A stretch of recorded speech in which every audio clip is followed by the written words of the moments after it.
నల్గొండ ఖమ్మం అన్నారు. దీన్ని బట్టి నాకు అర్థమవుతుంది ఏంటంటే పక్కా ముఖ్యమంత్రి కావాల్సింది పార్టీ లేదని కావచ్చు, ముఖ్యమంత్రి కావాల్సిందే ఈ గడ్డ మీద. 60 సమస్యలు 6 రోజుల పరిష్కారం అయితే ముఖ్యమంత్రి అయింది ఈ గడ్డ మీద. నేను చరిత్ర చెప్తున్నా, కుప్పం, పులివెందుల, గజ్వేల్, సిద్దిపేట, కొరంగల్, మధ్య రేపు నిజామాబాద్ జిల్లా బంగారు నిజామాబాద్ కావాలంటే మీరేమనుకున్న పార్టీల ఖచ్చితంగా చెప్తున్నా, దైవం దంసాలా చూపిస్తామా తలాగా కూడా పార్టీల ఖచ్చితంగా బాగా ఏ పార్టీలో. రెండోది, సోదరుడు వినయ్ రెడ్డికి ప్రత్యేకంగా కృతజ్ఞతలు చెప్పాలి. నేను రాజకీయాలకు రాకముందు మా తమ్ముడు ఇంటర్వ్యూ చూశాను.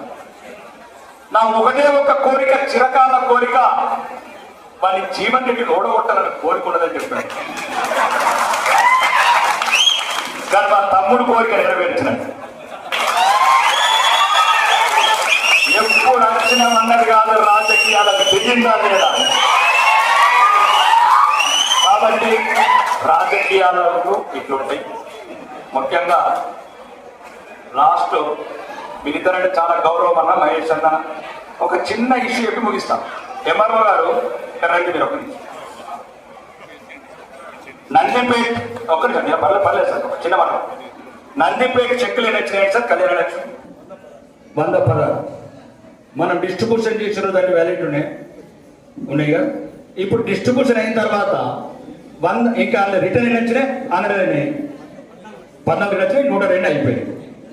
అంటే మీకు చెప్తున్నా, కొన్ని చిల్లర రాజకీయాలు చేస్తాం. అర్థం మేము కూడా 4 నెలల రాగా మీరు చెప్పిండ్రు, మేము చెప్పలేదు. ఇన్ఛార్జ్ మంత్రి వస్తాడు, పంచుతాడు, ఇన్ఛార్జ్ మంత్రి వస్తాడు. మేము ఏమన్నాం? మేము రాష్ట్ర ప్రభుత్వాన్ని గౌరవించాలి కాబట్టి మౌనం ఉన్నాం. అప్పుడు గౌరవనీయ శాసనసభ్యుడు ప్రశాంత్ రెడ్డి గారు హైకోర్టుకి వెళ్తే లేదు ఎమ్మెల్యేల వంచాలని తీర్పు వస్తే మనం మీరు ఆజ్ఞాయించారు. ప్రజలలో అపోహలతో సోషల్ మీడియాలో ఏమొస్తుంది? ఎమ్మెల్యే గారి నిర్లక్ష్యం వల్ల సోషల్ మీడియా చేస్తే రియాక్షన్ ఇవ్వచ్చు. పాండుగానికి ఏరియాలి, గాండుగానికి ఏరియాలి. కాబట్టి దయచేసి ఏదైనా నేను తప్పు చేస్తే నాకు నిలదీయండి, నన్ను తప్పు చేస్తే నిలదీయండి.